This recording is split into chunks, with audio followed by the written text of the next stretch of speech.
Assalamualaikum warahmatullahi wabarakatuh.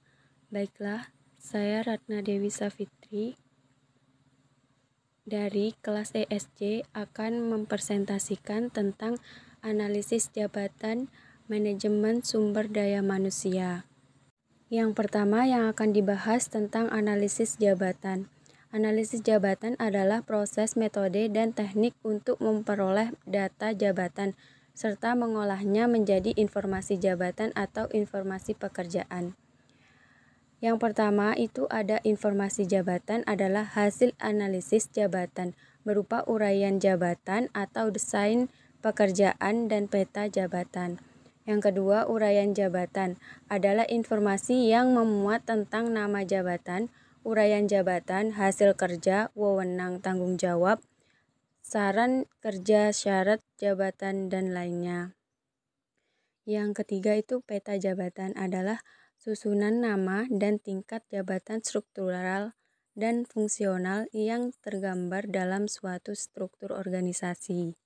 Analisis jabatan juga merupakan suatu kegiatan untuk mencatat, mempelajari, dan menyimpulkan keterangan-keterangan atau fakta-fakta yang berhubungan dengan masing-masing jabatan secara sistematis dan teratur.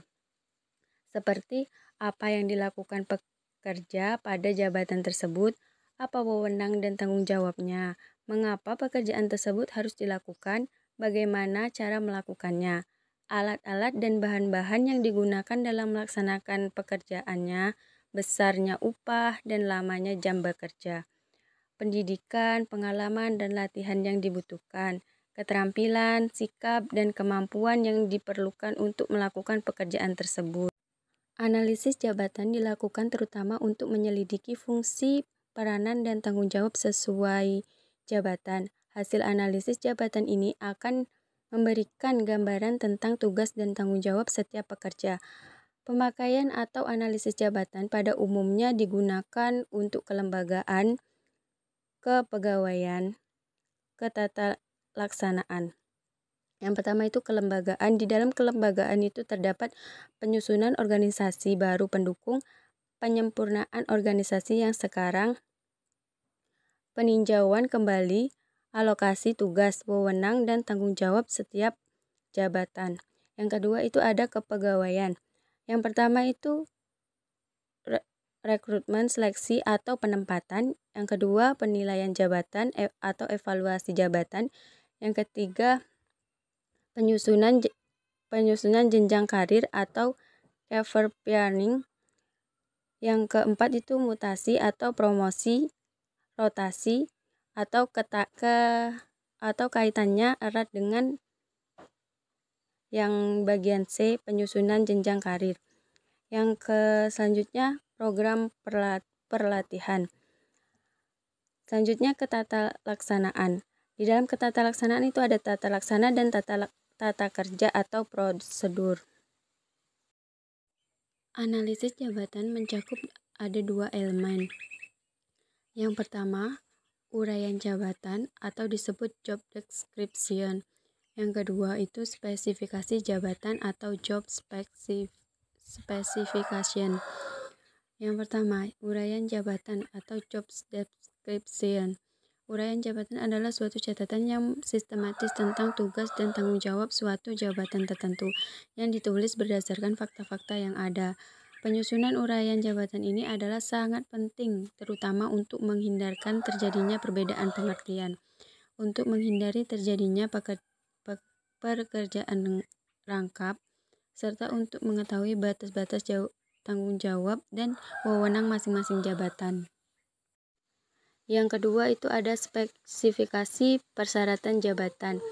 Spesifikasi jabatan adalah persyaratan minimal yang harus dipenuhi oleh orang yang menduduki suatu jabatan agar ia dapat melaksanakan tugas-tugas yang dibebankan kepadanya dengan baik. Spesifikasi jabatan ini dapat disusun secara bersama-sama dengan uraian jabatan, tetapi dapat juga disusun secara terpisah. Selanjutnya adalah proses analisis jabatan, yaitu di situ ada 5. Yang pertama persiapan analisis pekerja, yang kedua pengumpulan data jabatan. Yang ketiga, mengolah data jabatan. Yang keempat, analisis data jabatan. Yang kelima, menyusun informasi jabatan. Selanjutnya, tahap-tahap analisis jabatan. Yang pertama, persiapan analisis pekerjaan.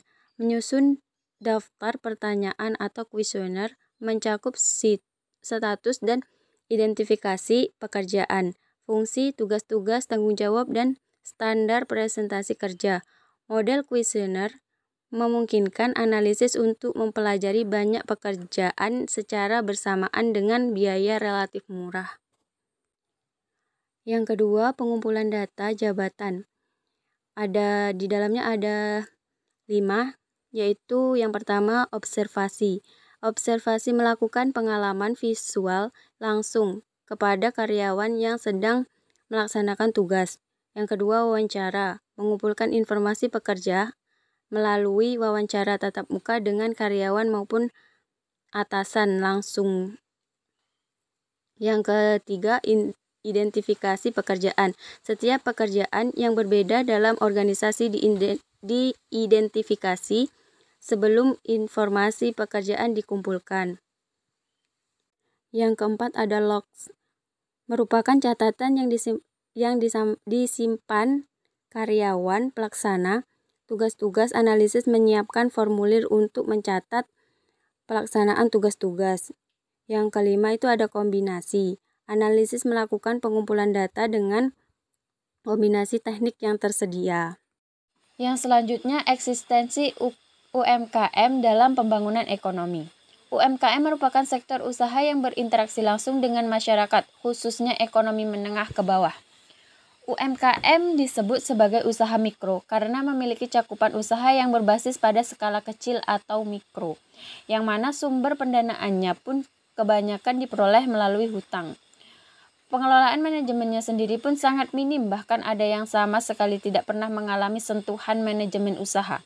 Segala sesuatunya berjalan begitu saja, sebagai sesuatu wujud komitmen untuk menghidupi keluarga, melayani sesama, memberikan pekerjaan kepada saudara ataupun tetangga.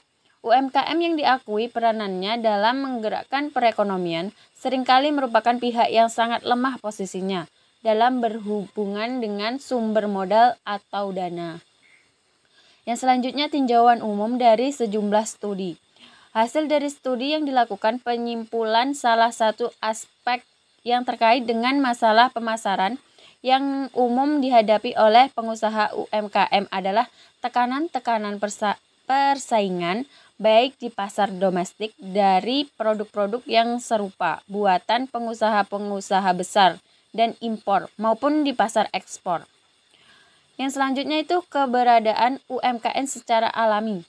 Usaha kecil di Indonesia didominasi oleh unit-unit usaha tradisional yang di satu sisi dapat dibangun dan beroperasi.